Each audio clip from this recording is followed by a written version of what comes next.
Voilà, bonjour à toutes et à tous. Ça va pas être simple, hein, je vous le dis tout de suite, ça va pas être simple. On est un peu tous sur les nerfs et fatigués.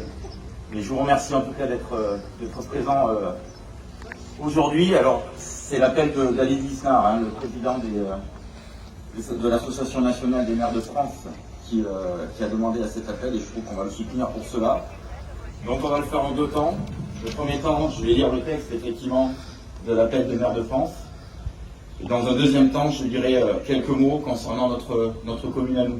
Je me suis permis aussi de rajouter quelques mots. Nous refusons que notre pays continue de sombrer dans le chaos. Nous refusons de regarder passivement les mairies brûlées, les magasins pillés, les domiciles de maires attaqués, tous les Français victimes d'actes injustifiables de dégradation et de violence. Malheureusement, cette situation ne nous surprend pas et les maires de France alertent depuis des années sur la dégradation de notre société. Il faudra en tirer le moment venu toutes les conclusions en termes de politique publique nationale. En attendant, nous enjoignons l'État, qui a la responsabilité du maintien de l'ordre et dont la vocation est de partager et de protéger la société, de rétablir la sécurité par tous les moyens opérationnels et en droit dont il dispose. La mort de jeune homme tué à Nanterre, mardi dernier, a soulevé une grande émotion. La justice s'est saisie le jour même de l'affaire et a ouvert une enquête. Depuis cette date, partout sur le territoire national, nous faisons face à un cycle inouï de violence que rien ne peut justifier et qui trahit cette légitime émotion en la transformant en une délinquance de droit commun. Malgré l'intervention des forces de l'ordre et des pompiers, des familles sont mises en danger et doivent être évacuées. Leurs biens personnels sont détruits. Des commerces et des entreprises voient leurs locaux pillés et incendiés. Des maires sont menacés, injuriés ou frappés. Des bâtiments communaux sont saccagés. Ces actes de violence d'une minorité sont inacceptables et pénalisent en premier lieu l'ensemble des habitants. Par la dégradation des bâtiments publics, ils empêchent les services publics de fonctionner au service de la population. Par les destructions d'écoles et de bibliothèques, ils sabordent les outils d'accès à la connaissance, à l'éducation et à la culture, donc à l'égalité des chances. Par l'effet délétère des images et des réseaux, ils renforcent la stigmatisation des quartiers et des autres habitants. Par les violences contre les élus, ils attaquent le cœur de notre démocratie. Cette dérive des comportements n'a aucune issue et ne fera qu'aggraver les difficultés que leurs auteurs prétendent dénoncer. La violence n'est jamais une solution. Les maires sont profondément attachés à l'unité et à la cohésion de notre pays. Ils y contribuent chaque jour en agissant au plus près des citoyens. Ils observent avec consternation le déchaînement de violence qu'impose au pays une minorité agissante.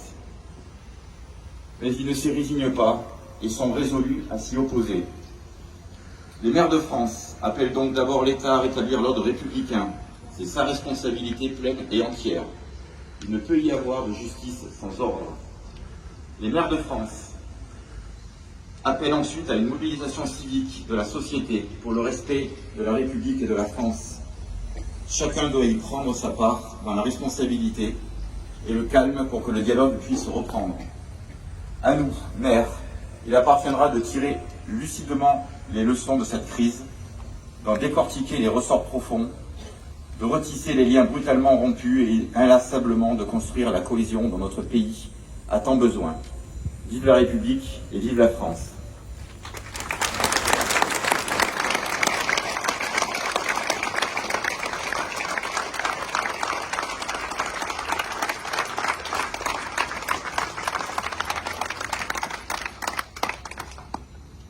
Vendredi soir, notre commune a subi des actes d'une violence inouïe, des actes que je qualifie sans aucun doute de criminels.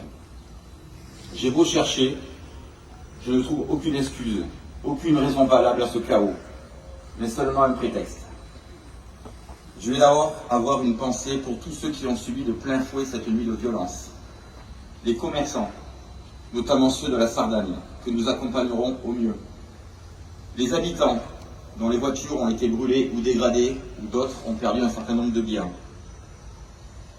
Je vais ensuite remercier chaleureusement les forces de gendarmerie qui ont su contenir au mieux ces voyous, en allant bien entendu parfois au corps à corps. J'associe également nos agents de police municipale, dont certains sont revenus dès le lendemain, soit reprendre une patrouille pour renforcer les effectifs de gendarmerie. Vous avez tous mon inconditionnel soutien. Et je remercie aussi les habitants qui spontanément sont venus protéger les commerces au passage de la horde. Je rappelle que la police municipale n'est pas habilitée à faire du maintien de l'ordre, mais elle a pu sécuriser des endroits repris par les gendarmes. Merci aux sapeurs-pompiers qui se sont mobilisés toutes les nuits, aux agents des services techniques qui ont nettoyé et sécurisé rapidement après la fin des émeutes, très souvent encore sous les insultes et la pression des belligérants. Je vous assure que je pèse les mots que j'emploie, mais c'est aller loin, très loin, trop loin. Et si par bonheur les actes criminels cessent, l'heure ne sera pas à l'oubli, en se disant c'est fait, on passe à autre chose. En tout cas, je n'oublierai pas. Et les élus que nous sommes devront prendre nos responsabilités quant à la suite à donner. J'ai une pensée également à tous les acteurs qui s'emploient au quotidien, par professionnalisme, et je vais dire surtout par vocation, à délivrer des messages et des valeurs républicaines auprès de la jeunesse. Au regard des derniers événements, ils sont touchés également dans leur âme. Mais je vous rassure, ce que vous construisez n'est pas fragile. Il est seulement déconstruit par d'autres. En attaquant les valeurs républicaines, comme les bâtiments représentant la République, il est évident qu'arrive un sentiment grandissant que la France, notre République indivisible, laïque, démocratique et sociale, est attaquée. Nous attendons à présent la réponse de l'État en charge de l'ordre républicain, comme elle est en charge de la santé. Et nous ne voudrions pas, comme pour la crise sanitaire de 2020, gérer le début d'une crise supplémentaire de façon isolée. L'heure n'est plus qu'au simple remerciement de notre engagement. L'heure est à l'action, au pragmatisme, à la responsabilisation des actes. Et par rapport à tous ceux qui se sont débrouillés à trouver des solutions pour ce soir de vendredi, moi je souhaite qu'on les applaudisse. Merci beaucoup.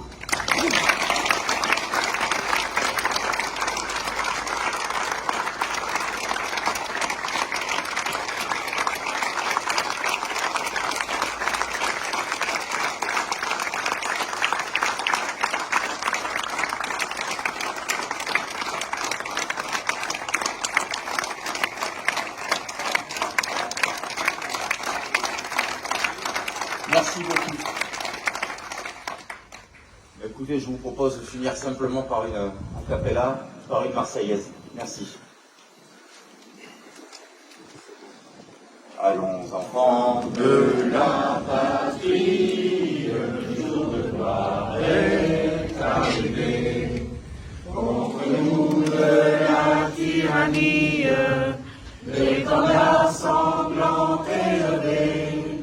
L'étendard sanglant élevé, entendez-nous dans nos campagnes, ces féroces soldats qui viennent jusque dans nos bras, égorger nos campagnes, aux armes citoyens, formés au bataillon.